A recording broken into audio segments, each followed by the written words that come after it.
یہ اسلوب، یہ بات نشین رہنی چاہیے. اور کمال آپ یہ دیکھیں، کمال آپ یہ دیکھیں کہ جن لفظوں میں ابو لہب نے ہمارے آقا علیہ السلام کی شان میں بے ادبی کی بات کہی تھی، اللہ نے اس سے بھی سخت جملے سے جواب دیا.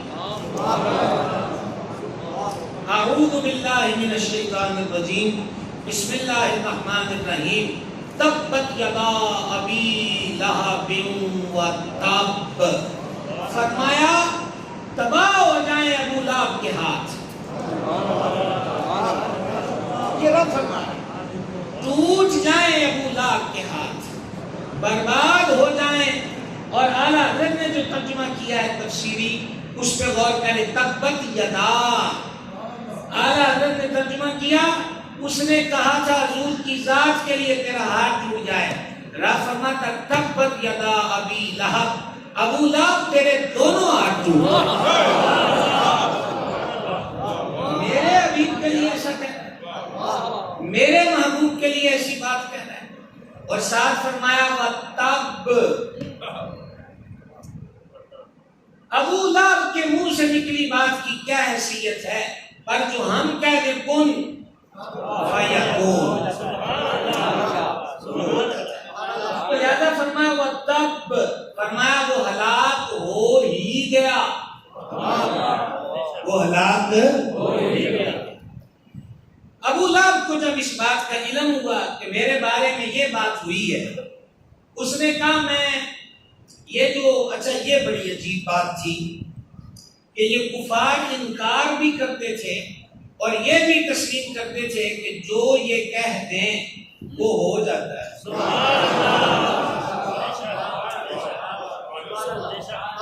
جو یہ کہہ دیں وہ ہو جاتا ہے. ماشاءاللہ حضرت قبلہ استاد العلماء مفتی محمد سجاد علیہ صاحب کسی کا اعلیٰ مسئلہ، جو یہ فرما دیتے ہیں وہ ہو جاتا ہے.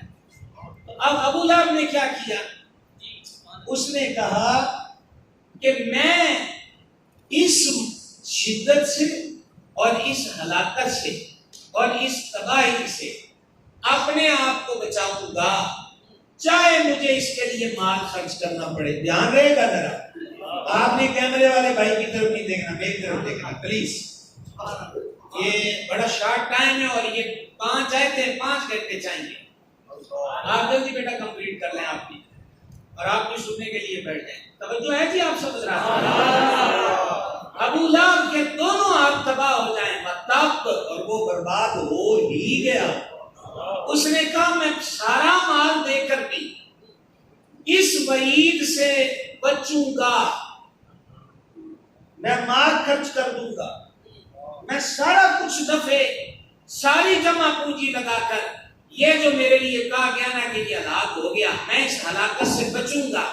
رب نے فرمایا ما اغنا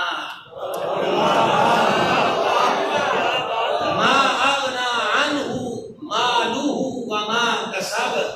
فرمایا نہ اس کا مال اس کے کام آیا اور نہ ہی اس کے ہاتھوں کی کمائی کسی کام آئی. پتا چلا کہ جب رب کی طرف سے عذاب مسلط ہو تو پھر دنیا کی کوئی طاقت اسے روک نہیں سکتی. ما اغنا عنہ مالہ وما کسب. فرمایا نہ اس کا مال اس کے کام آیا، نہ اس کا کوئی کام نہیں آیا، اور نہ اس کے ہاتھوں کی کوئی کمائی کہ جو ہماری وعید اور ہمارے عذاب سے اسے بچا. جب کوئی مقابلے میں کھڑا ہو رب کے تو پھر اس کو کوئی چیز بچا نہیں سکتی. وہ خود مہربانی کرے، وہ خود مہربانی کرے. تو احادیث میں یہ مضامین موجود ہیں کہ کبھی وہ جلال فرماتا ہے بندوں کے اعمال دیکھ کر. یہ سورج کو گرہن لگا، چاند کو گرہن لگا، ہمارے لوگ الٹی سیدھی باتیں شروع کر دیتے ہیں. یہی کہ حاملہ عورت بیٹھے نہ، یا کھڑی رہے یا چلتی رہے، ہاتھ میں کوئی لوہے کی چیز ہو، یوں کر دو وہ کر دو. صحیح بخاری کے اندر یہ حدیث پہلی جلد میں جانے جہاں علیہ السلام و تسلیم نے واضح طور پر فرمایا۔ ہوا یہ کہ حضور کے صاحبزادے حضرت سرکار سیدنا ابراہیم ان کا وصال ہو گیا اور ساتھ ہی سورج کو گرہن لگ گیا، تو بعض حضرات کہنے لگے چونکہ سرکار کے صاحبزادے کا وصال ہوا ہے اس لیے سورج کو گرہن لگا ہے۔ تو حضور اقدس علیہ السلام نے فرمایا نہ کسی کے فوت ہونے سے گرہن لگتا ہے، نہ کسی کے پیدا ہونے سے سورج چاند کو گرہن لگتا ہے، یہ اللہ کی نشانیوں میں سے ہے۔ اگلی بات سنیے، اللہ ان سے اپنے بندوں کو ڈراتا ہے، لہذا جب سورج یا چاند کو گرہن دیکھو تو استغفار کی کثرت کرو اور نماز پڑھو۔ یہ فارمولہ حضور اسلام السلام نے اپنی امت کو دے دیا۔ ہمارے یہاں اب یہ ہے جناب کہ چھڑیاں پکڑ لو، لوہے پکڑ لو، کھڑے رہو یا چلتے رہو یا یوں نہ کرو، جو کرنا تھا سمجھا کہ بھائی سب مسئلے کی، تو لہذا کچھ بھی نہیں ہوتا، ان بہنوں میں پڑھنے کی ضرورت نہیں ہے۔ میں یہ بتا رہا تھا کہ جب وہ عذاب فرمائے تو پھر کوئی کسی کا مال اور کسی کی پاور روک نہیں سکتی، لیکن یہ حدیثوں میں مضمون ہے کہ جب وہ جلال فرماتا ہے اور وہ ارادہ فرماتا ہے کہ عذاب بھیجے، لیکن جب ماؤں کی گود میں دودھ پیتے بچے ملاحظہ فرماتا ہے حتیٰ کہ کھوٹوں پہ بندھے ہوئے جانور اور ضعفاء بوڑھے، آج تو ہم اپنے گھر کے بوڑھوں کو چھوڑ بیٹھے، راہ چلتے ہوئے ملنگ بابوں کے گٹے گوٹے بھی پکڑتے ہیں، گھر میں بوڑھی ماں بستر پر ہے اس سے دعا نہیں لیتے، بوڑھا باپ ہے اس کی خدمت کو ترجیح نہیں دیتے، باہر اپنی کمائی کا کثیر حصہ بھی کسی پر خرچ کرنا پڑ جائے تو دلیری سے خرچ کرتے ہیں بھائی۔ تو فرمایا جب دودھ پیتے بچوں کو دیکھا جاتا ہے اور کھوٹے پہ بندے جانوروں کو دیکھا جاتا ہے تو پھر اللہ تعالیٰ رحم فرماتا ہے اور اپنے عذاب کو روک دیتا ہے۔ بات کی سمجھ آئیے بھائی جی؟ اب سنیے، اب تک مضمون امید ہے یہاں تک سمجھ میں آ گیا، تبت یدا ابی لہب وتب، تباہ ہو جائیں ابو لہب کے دونوں ہاتھ، وہ تباہ ہو ہی گیا، ما اغنی عنہ مالہ وما کسب، اس نے کہا ہم اپنا مال دے کر بچ جائیں گے، فرمایا اس کا مال اس کے کام آئے گا ہی نہیں۔ سیصلی نارا ذات لہب، ارشاد فرمایا اب دھنستا ہے، گرتا ہے، ڈوبتا ہے، گرتا ہے اس آگ کے اندر جو آگ لپٹیں مار رہی ہے۔ یہ اس کے عذاب کی طرف بات اشارہ کر دیا کہ یہ بندہ جو میرے حبیب کے سامنے کھڑے ہو کر بولا ہے۔ میں حضرات علماء کرام و مفتیان نظام اور مشائخ کرام کی نظر ایک جملہ کرنے لگا ہوں، حضور کی شان میں یہ بے ادبی کا لفظ بولنے سے پہلے وہ کوئی حرم میں آ کے نفل تو نہیں پڑھتا تھا، وہ کوئی بابے کعبہ پہ کھڑے ہو کر لمبی لمبی تسبیحات یا ایک قدم پہ کھڑے ہو کر عبادت تو نہیں کرتا تھا، حالت تو اس کی پہلے بھی مشرکانہ ہی تھی، لیکن اس وقت یہ اعلان نہیں تھا جس دن حضور کے سامنے بولا ہے۔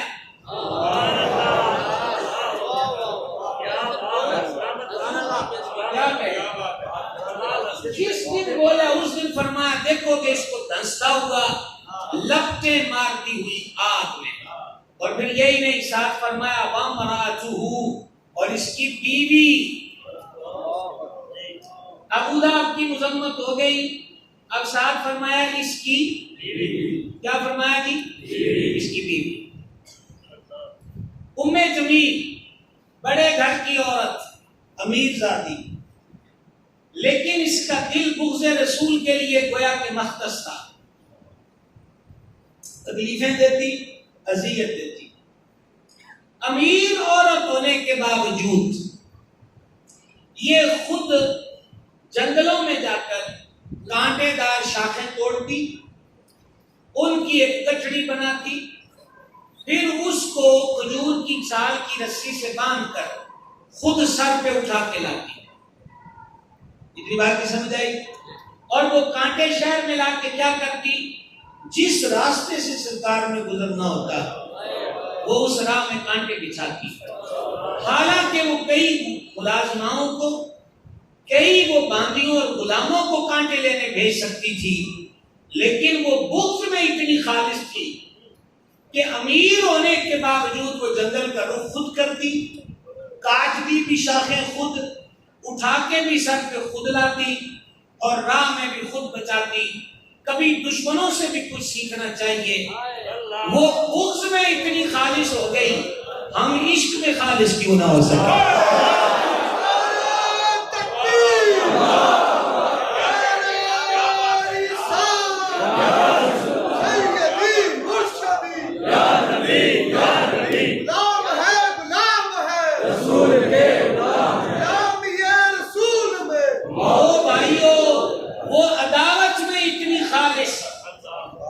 چند چلاتی دھوپ میں جائے، جو مکہ گئے وہ جانتے وہاں کی دھوپ کو۔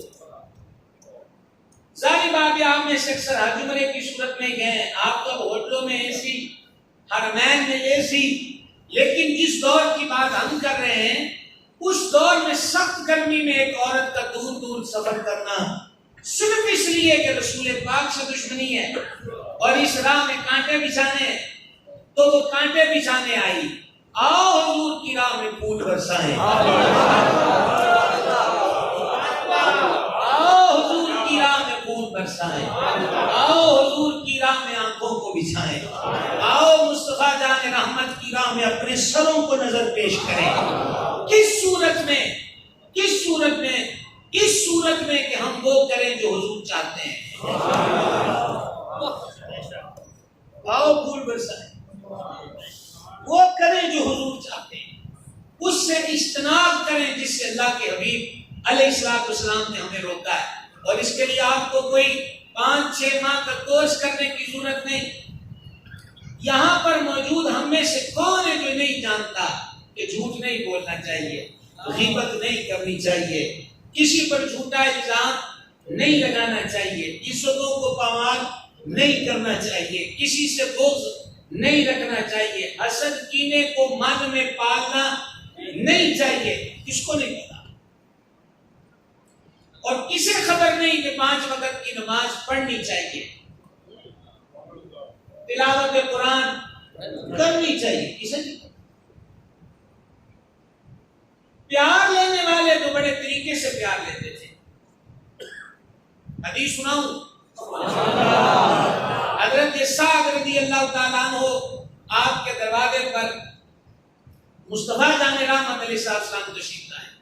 یہ ابو داؤد کے اندر حدیث پاک ہے، سنن ابی داؤد میں ادب کے چیپٹر میں سرکار تشریف لائے اور حضور کا معمول تھا کہ کسی کے دروازے پر کرم کرتے تو حضور دستک کی بجائے السلام علیکم فرماتے۔ کیا فرماتے؟ علماء کہتے ہیں السلام علیکم کا مطلب ہے ادخل، یعنی میں اندر داخل ہو جاؤں۔ تو حضرت سعد نے سنا کہ حضور دروازے پر جلوہ گر ہیں اور سلام ارشاد کر رہے ہیں، انہوں نے اور سلام کے لفظ السلام علیکم ورحمۃ اللہ، یہ حدیث میں اتنے لفظ آئے۔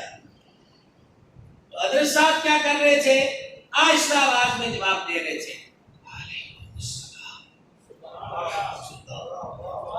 تو ان کے بیٹے قیس نے کہا کہ آپ حضور کو جواب عرض نہیں کریں گے؟ انہوں نے کہا تو چپ رہ، حضور کی عادت ہے کہ حضور کو پہلی بار کوئی جواب نہ دے تو حضور پھر سلام فرماتے ہیں، اور کوئی دوسری بار نہ دے تو پھر تیسری بار فرماتے ہیں۔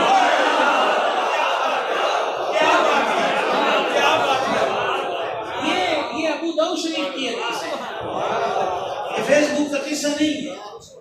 تو کہا کہ میں چاہتا ہوں حضور بار بار فرمائیں، اور میرا آپ کو سلام کہنا، آپ کو مجھے سلام کہنا کچھ اور ہے، اور جب حضور کسی کو فرمائے السلام علیکم ورحمۃ اللہ تو عالم کیا ہوگا؟ کیا ہوگا؟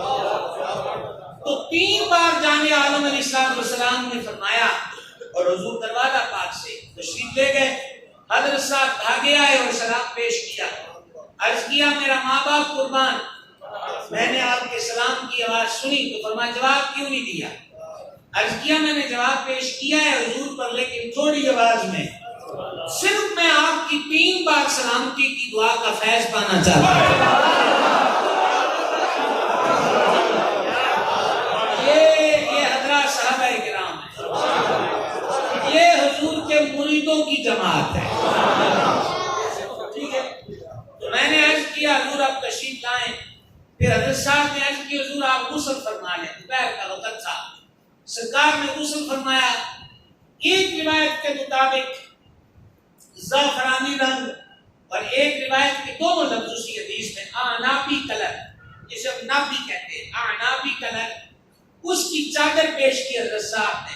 حضور نے اسے وجود پہ گوڑا، پھر دسترخوان بچھایا، کھانا نظر کیا. حضور نے دعا کی، اے اللہ صلوات اور برکتیں نازل کر آل ساتھ پر. دعا سن. پھر حضور تشریف لے جانے لگے.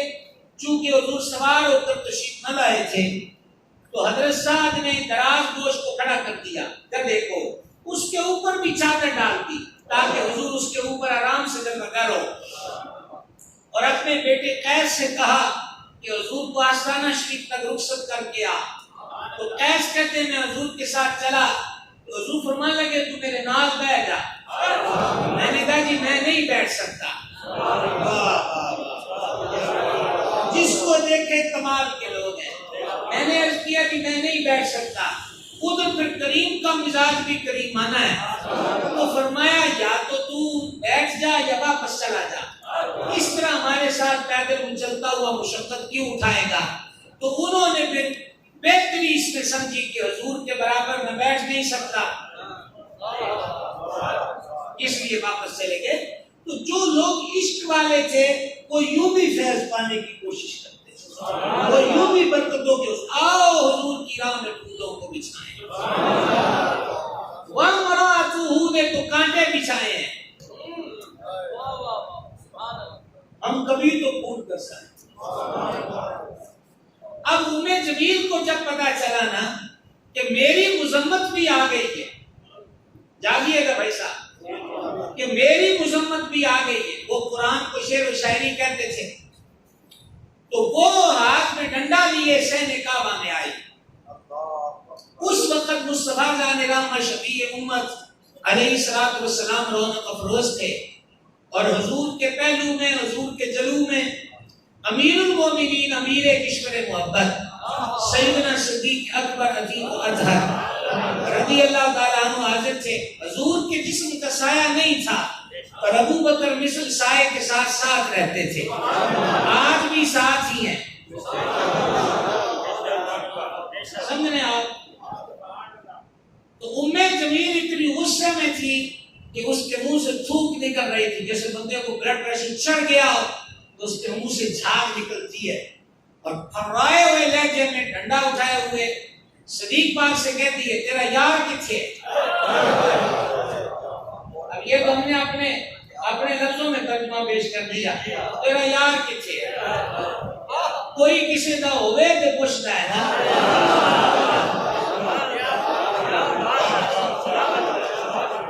تو یہ تو جمیل کو بھی پتا ہے کہ صدیق کا یار کون ہے. آج کے اس جملے کو کوئی تو سمجھے. یہ تو اللہ جمیل کو بھی پتا ہے کہ صدیق کا یار کون ہے. کسی کو نہ پتا چلے تو نہ چلے، اس کو پتا ہے تیرا یار کدھر ہے.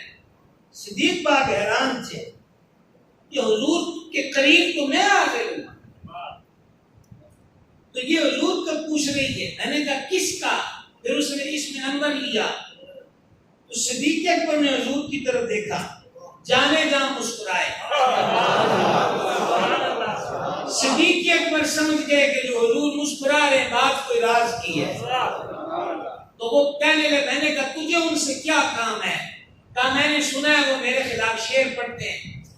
یہ امام مراد اس نے کہا یہ میرے خلاف اس قسم کی باتیں ہوتی ہیں تو معاذ اللہ میں یہ ارادہ لے کر آئی ہوں.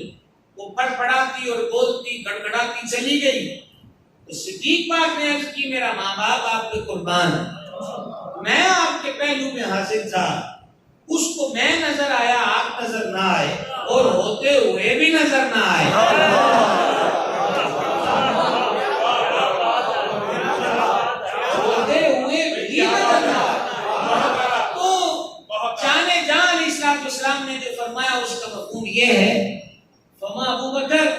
رضی اللہ تعالیٰ عنہ، اللہ تعالیٰ کبھی کبھی میرے اور ان کافروں کے بیچ پردہ ڈال دیتا ہے، حجاب مانے آ جاتا ہے کہ ہم ہوتے ہوئے بھی ان کو نظر نہیں آتا۔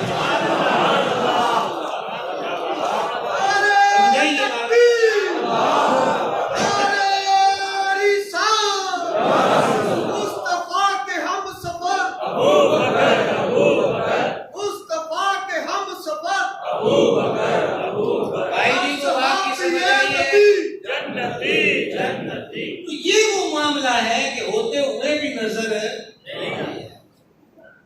اللہ جل مجدول کریم نے ساتھ ہی ابو لہب کی بیوی کی مذمت بھی بیان فرمائی، وَامْرَأَتُهُ، اور اس کی بیوی حمالۃ الحطب، لکڑیوں کا گٹا سر پہ اٹھاتی ہے۔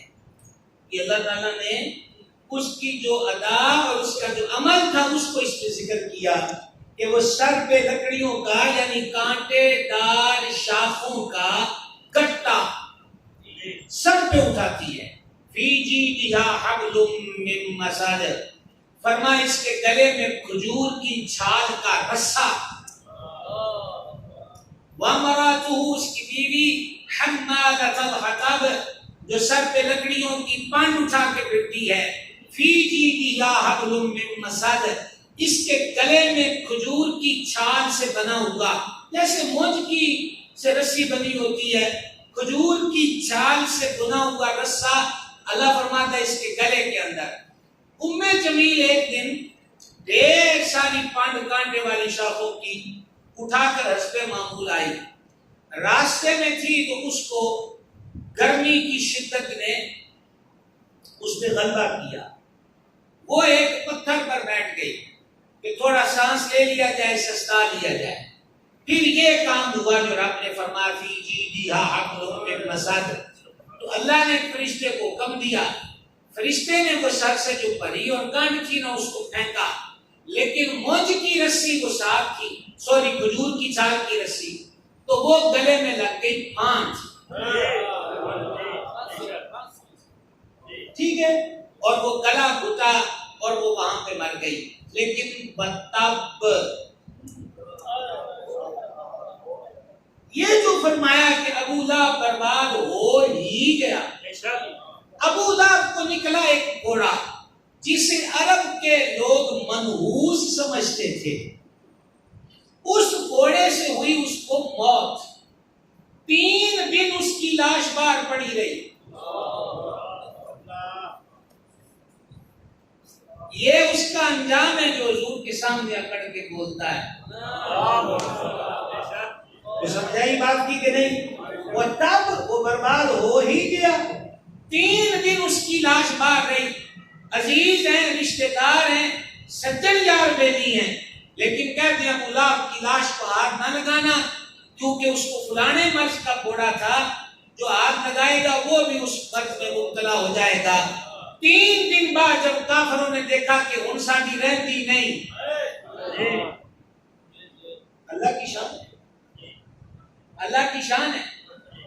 وہ ایک بندہ کچھ دن کاتبوں کے ساتھ بیٹھا اور پھر عیسائیت اختیار کی اور بک کرنے لگا کہ میں تو جو حضور کو بتاتا تھا، میں بتاتا تھا تو وہی بات لکھی جاتی تھی، ان پر کوئی رئی نہیں اترتی تھی۔ تو آقا علیہ السلام کو عرض کیا گیا کہ وہ بندہ یوں کہتا ہے، فرما اس کو زمین قبول نہیں کرے گی۔ اعلیٰ حضرت نے میرے آقا کے شہزادے غوث اعظم کے لیے کہا تھا، الامان، اے غوث وہ قہر ہے تیکھا تیرا کہ مر کے بھی چین سے سوتا نہیں مارا تیرا۔ تو یہ شہزادے کا جلال ہے، سمجھ رہے ہیں؟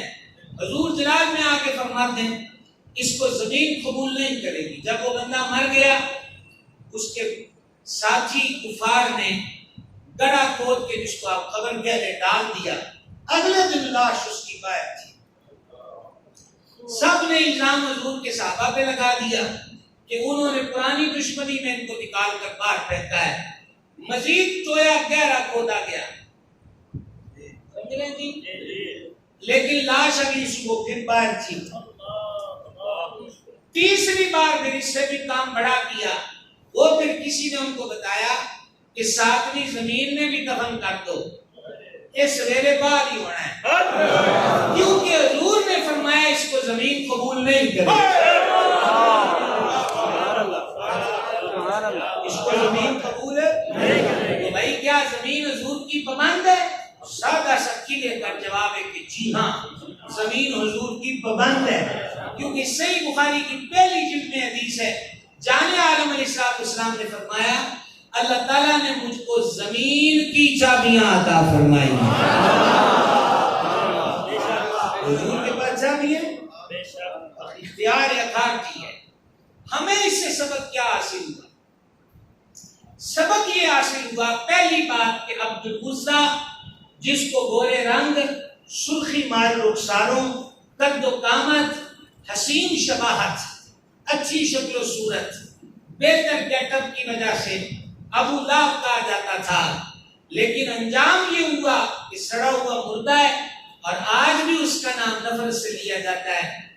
اور دوسری طرف حبشہ کا ہے، رنگت سیاہی مائل ہے، دل ایمان سے روشن ہے، نام بلال حبشی ہے، شان یہ ہے کہ چلتا زمین پر ہے اور جوتوں کی چاپ جنت میں سنائی دیتی ہے۔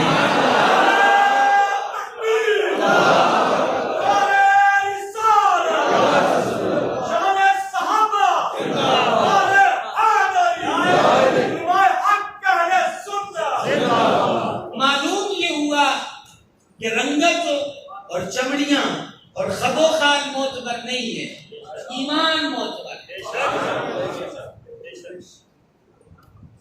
کیا چیز معتبر ہے؟ دوسری چیز ما اغنى عنہ مالہ وما کسب نے بتایا کہ اگر جرموں کی وجہ سے رب کی گرفت آئے تو پھر مال اور ہاتھوں کی کمائی اس سے بچنے بچانے کی راہ کو ہموار نہیں کر سکتی۔ تیسری چیز ہے وَمَرَاتُهُ کہ وہ بغض میں اتنی محنت کرتی تھی، ہمیں عشق میں محنت کرنی چاہیے، وہ عداوت میں اتنی بڑھ کر تھی، ہمیں محبت میں صف اول میں آنا چاہیے۔ اور چوتھا جو ضروری اور بنیادی سبق ہے، اور وہی آج کی گفتگو کا آخری پوائنٹ ہے، وہ یہ ہے کہ کہیں ہمارے رویے، ہمارے الفاظ، ہمارے لہجے خدا نہ خواستہ نبی پاک علیہ السلام کی دعوت کے مقابلے میں ابو لہب کے مزاج سے تو نہیں ملتے؟ یہ ایک سوالیہ نشان ہے۔ حضور علیہ السلام نے اس ساری قوم کو کوہ صفا پر نیک اسلام کی دعوت دی۔ کس چیز کی؟ تو یہ دعوت حق تھی نا، لیکن آگے سے رسپانس جو ملا ہے وہ نہایت ہی گھٹیا، تلخ، تکلیف دے اور بے ادبی پر مبنی۔ انجام یہ ہوا۔ ہم اپنے حال کی طرف دیکھیں، اگر میں غلطی پر ہوں اور مجھے کوئی قرآن و سنت کے جاننے والے میری اصلاح کرے کہ میاں یہ کام سنت کے خلاف ہے، تو پھر مجھے ابو لہب کا مزاج اختیار نہیں کرنا،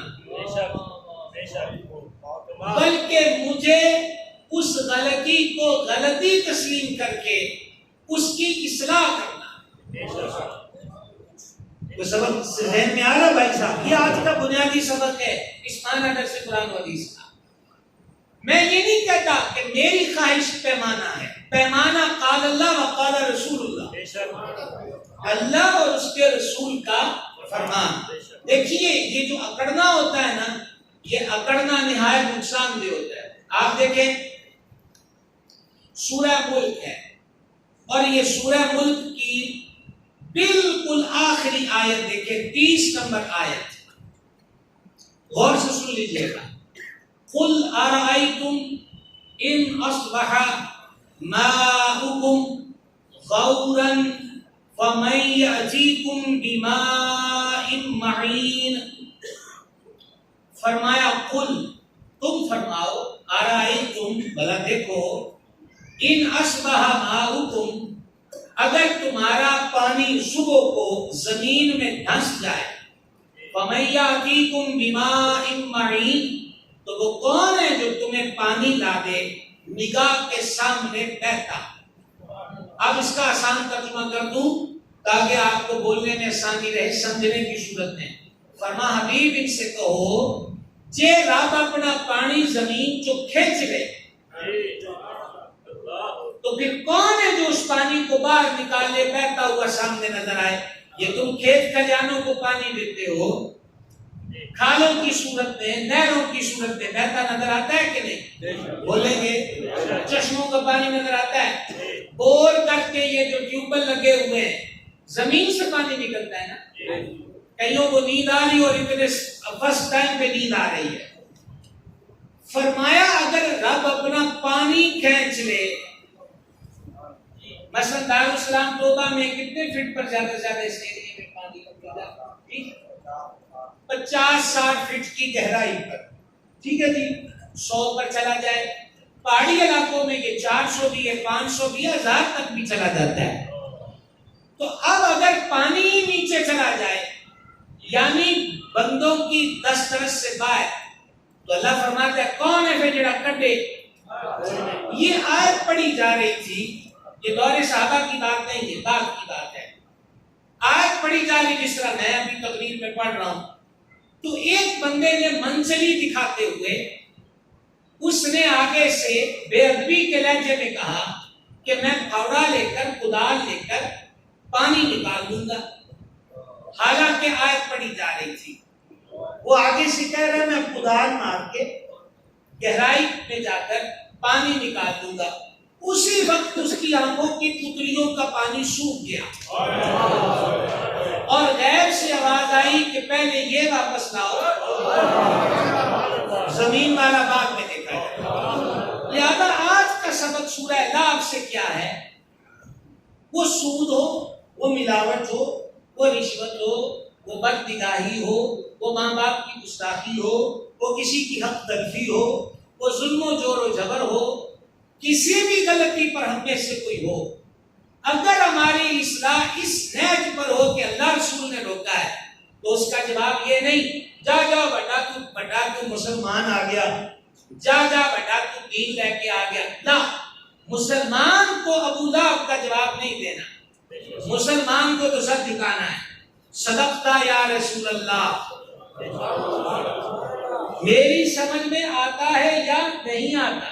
میں ابھی اس اپنی غلطی کی اصلاح کرتا ہوں یا نہیں کرتا، لیکن اتنا بڑا جرم نہ کروں کہ سرکار کے فرمان یا اللہ تعالیٰ کے حکم کے مقابلے میں ضد بازی سے کام لوں۔ ایک تو میں نے آپ کو یہ سورہ ملک کی آخری آیت کے حوالے سے ایک بات سنائی، اب ایک اور سنیں۔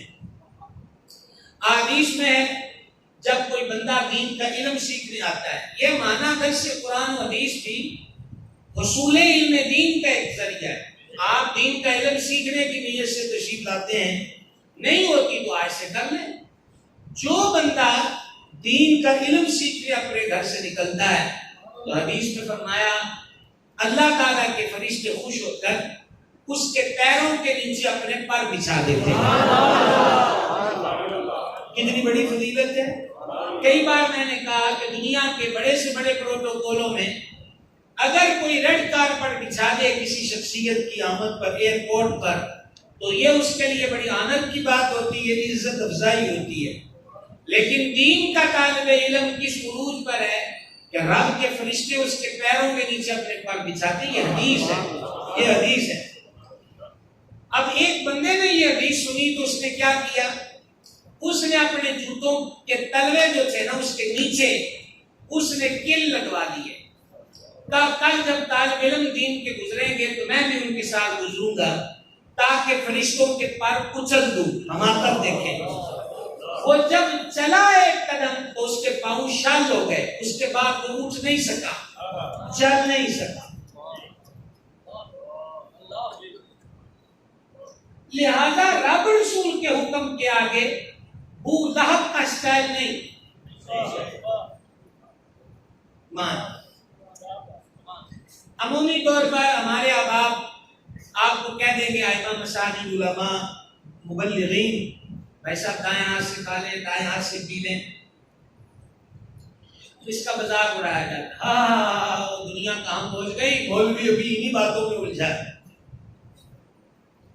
ملا انہی باتوں۔ بھائی صاحب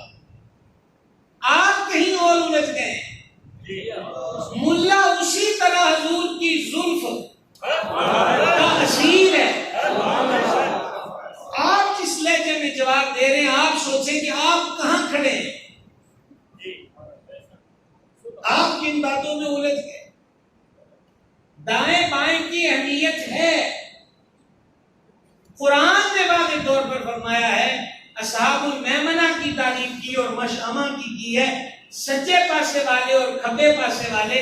حدیثوں میں لکھا ہے کہ جنمیوں کو نامہ اعمال دائیں ہاتھ میں دیا جائے گا اور جہنمیوں کو ان کا نامہ اعمال بائیں ہاتھ میں دیا جائے گا۔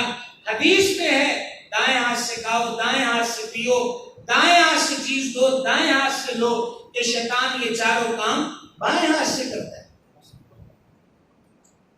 میں نے آپ کو قرآن کی آیت کا حوالہ کوٹ کر کے بعد میں 2 حدیثیں بھی سنا دی ہیں۔ اب سنیں ایک روایت، حضور اقدس علیہ السلام نے ایک بندے کو دیکھا بائیں ہاتھ سے کھا رہا ہے،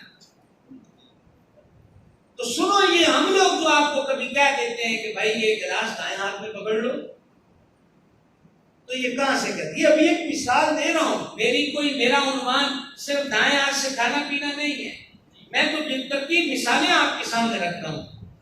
فرمایا دائیں ہاتھ سے کھا، اس نے آگے سے غصے میں کہا میرا دائیں ہاتھ نہیں چلتا، فرمایا نہیں چلتا تو نہیں چلتا۔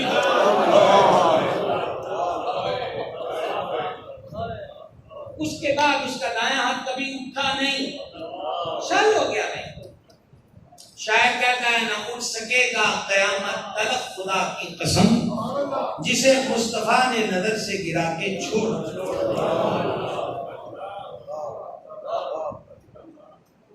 لہذا آج کے درس قرآن سورہ تبت یدا ابی لہب وتب کا سبق سامنے رکھ رہا ہوں کہ ہم نے رب رسول کا حکم سن کر ابو لہب کے مزاج کا جواب نہیں دینا۔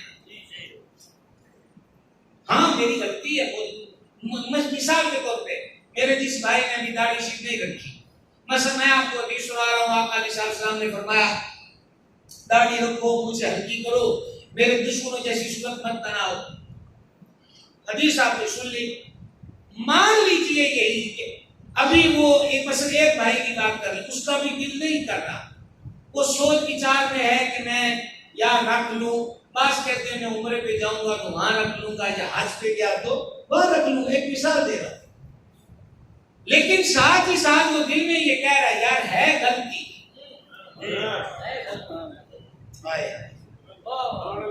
ابھی رکھنا شروع نہیں ہوا، مان لیجئے خدا نہ کرے آج ہی شیو کرائیے، لیکن اندر ہی اندر شرمندگی ہے کہ میں سنت کے خلاف چل رہا ہوں۔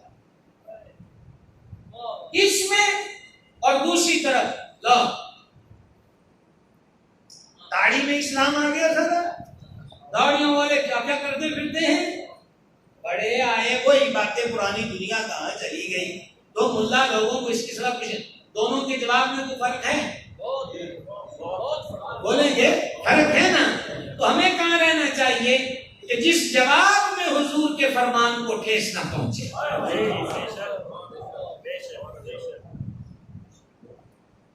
یہ ابھی میں نے آپ کو سننے ابھی داؤد سے ایک حدیث سنائی، حضرت سعد رضی اللہ عنہ والی، ایک حدیث اسی باب سے ایک اور سنو، سبحان اللہ، بہت زیادہ تو نہیں تھک گیا۔ آقا علیہ السلام مدینہ منورہ کی ایک گلی میں رونق فروز ہوئے تو 2 منزلہ مکان ملادہ کیا اور ساتھ والوں سے فرمایا یہ کس کا ہے؟ غلاموں نے بتا دیا حضور فلاں کا ہے، آپ کے غلام کے صحابیوں کا۔ سرکار نے کوئی اس پر تبصرہ نہیں فرمایا۔ اسی دن یا اگلے روز بزم پاک سجی ہوئی تھی تو وہی مکان والے صاحب آگے، 2 منزلہ مکان والے، جب وہ آئے تو حضور نے ان سے چہرہ پھیر اس درد کو ہر کوئی نہیں سمجھ سکتا کہ جو سجن منہ پھیر لین تو کی ہوتا ہے،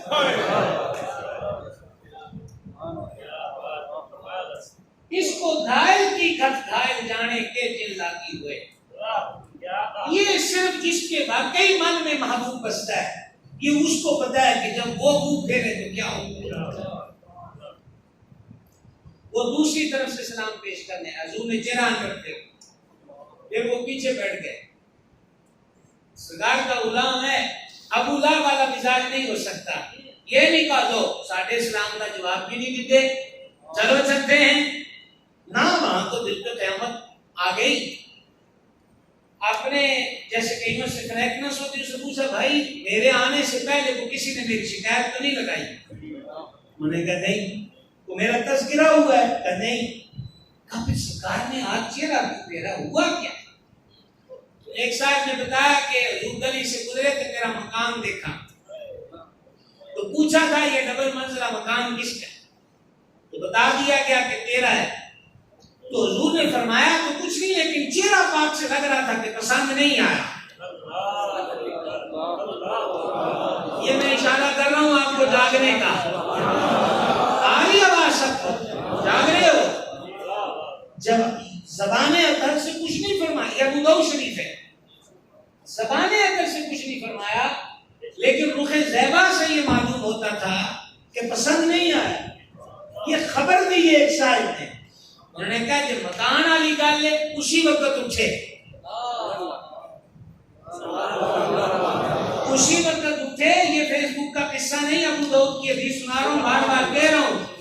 اسی وقت گھر گئے، اوپر والی منزل کو گروایا، وہ منزل کلیئر کر کے پھر حضور کی بارگاہ میں آئے. سونا کیڑی شے تانوں ناراض کیتا ہے، میں مکا کے آ گیا.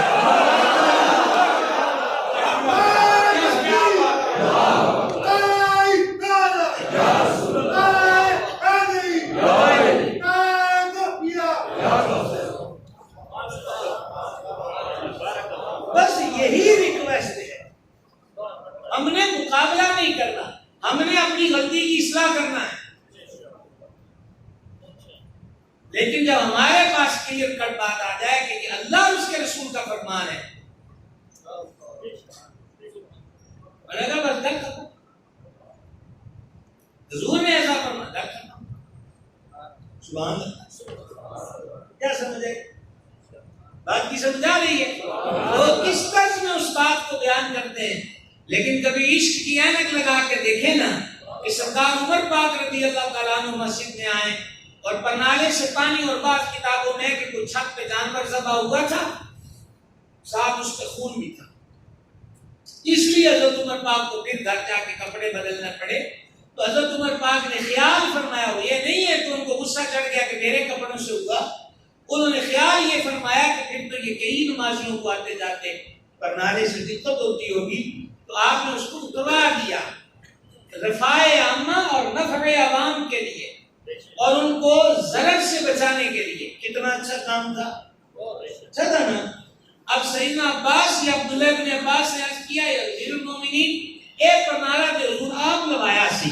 انہوں نے کہا کہ چڑھو میرے موڑے آتے، لاؤ جس پرنالے کو حضور نے لگوایا عمر کون کیسے اتار سکتا ہے.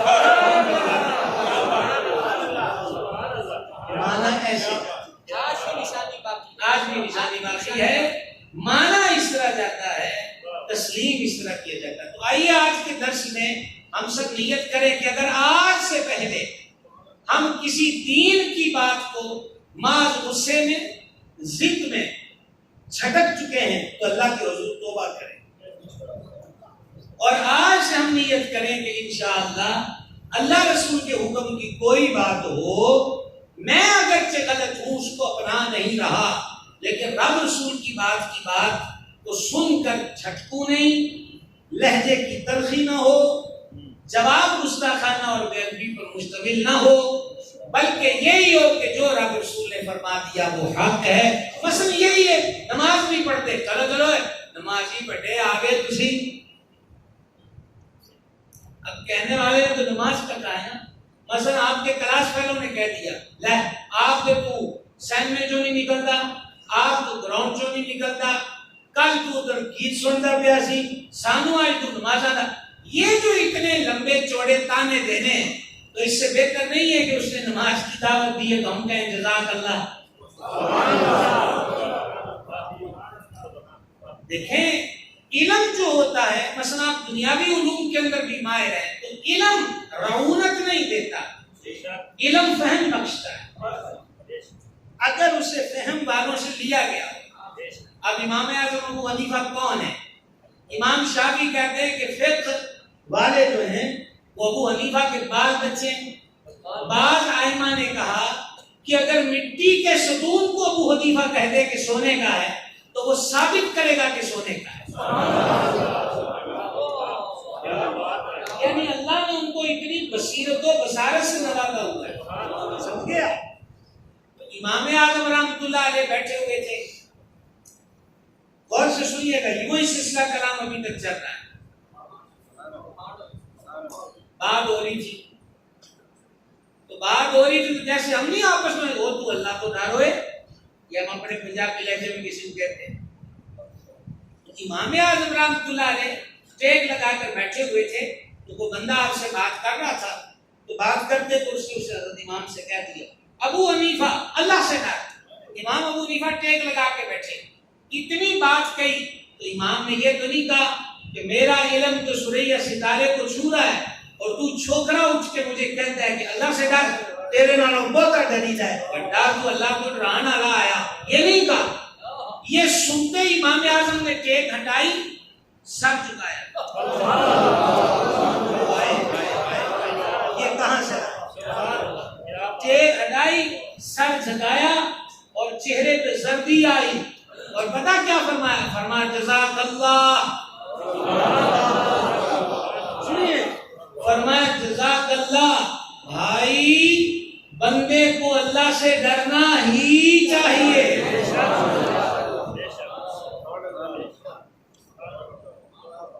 تو ہمیں ہمارا ماحول یا پھر یہ سوشل میڈیا یا جدید لیول کی جو سنگتیں ہیں یہ شاید ہمیں کہیں اور طرف لے جا رہے ہیں.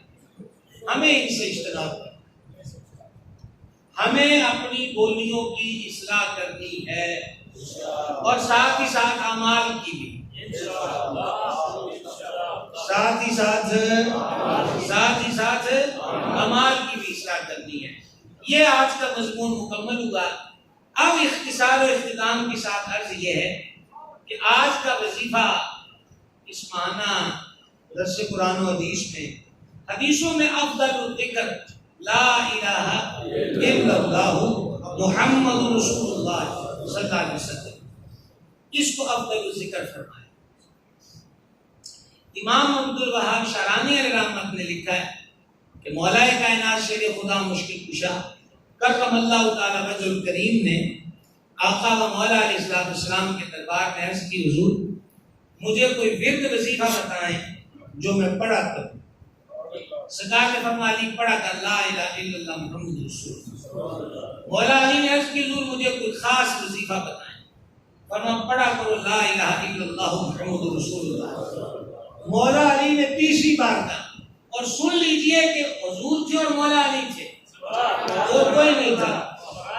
تیسری بار کہا حضور خاص. فرمایا علی 7 زمینیں 7 آسمان ایک پلڑے میں رکھ دیے جائیں اور کلمہ طیبہ ایک پلڑے میں رکھ دیا جائے تو کلمے کا وزن زیادہ. اور ایک حدیث قدسی میں فرمایا رب تعالیٰ نے کہ کلمہ میرا قلعہ ہے، اسے غلط العام لفظ ہے قلعہ. کلمہ میرا قلعہ ہے، تو جو رب کے قلعے میں آ جائے تو لہذا آئیے آج نیت کریں کہ روزانہ کلمہ طیبہ پڑھنے کی کوشش کریں گے. 2-3 تسبیحیں تو ہوا کریں. اور جن بھائیوں کے ہاں عزیز رشتہ داروں میں فوتگیاں یا گھر کے اندر کچھ چلتا ہے، والد والدہ بہن بھائی فوت ہوتے ہیں، ان سے ریکویسٹ ہے 1 ہفتہ فاتحہ وصول کرنے کے لیے بیٹھتے ہیں. اول تو شوق 3 دن ہے، 3 دن کے بعد اٹھ کے اگلے دن اپنے کام کاج کریں، کوئی جرم اور گناہ نہیں ہے. لیکن صدر شریعہ نے لکھا ہے کہ وہ 1 ہفتہ بیٹھے بھی رہیں تو شریعت منع نہیں کرتی، لیکن اس سے لازم نہ سمجھا جائے. لازم. اور دوسرا کہ جب سارے کام کاج گھر والوں نے بھی چھوڑ دیے اور باہر سے بھی لوگ آ رہے ہیں کہ ہم دعا مانگنے جا رہے ہیں اور آگے استقبال کے لیے ساری لوکل اور نیشنل اخباریں رکھی ہوئی ہیں یا ان کے ساتھ رکھے ہوئے، دعا مانگتا بندہ بھی سہ سرخی پڑھ رہا ہے کہ اخبار میں کیا آیا، تو یہ کیا مذاق ہو رہا ہے. خود بیٹھے تو وہ بھی ابس گیا، باہر والے بھی آگے بڑھ کوئی دعا کیسے مانگتے ہمارے ہاں اور وہ کے عرض یہ ہے کہ کم از کم 70,000 مرتبہ کلمہ شریف پڑھا جائے فوت شدگان کے لیے. ملا علی قاری نے مشکات کی شرح میں اس روایت کو لکھا جو 70,000 مرتبہ کلمہ پڑھے، اپنے لیے پڑھا تو خود، کسی کے لیے پڑھا تو وہ، عذاب سے امن میں آ جائے۔ یاد رہ جائے گا آج کا وظیفہ۔ انشاءاللہ اگلی 20 تاریخ کو پھر بیٹھیں گے اور مزید کسی سورہ مبارکہ یا آیات پر گفتگو کریں گے۔ دارالسلام طوبہ سے، دیگر شہروں سے، گوجرا سے، رجانہ سے، 340 سے، اور جاؤ قرب و نزدیک کے جو دیہات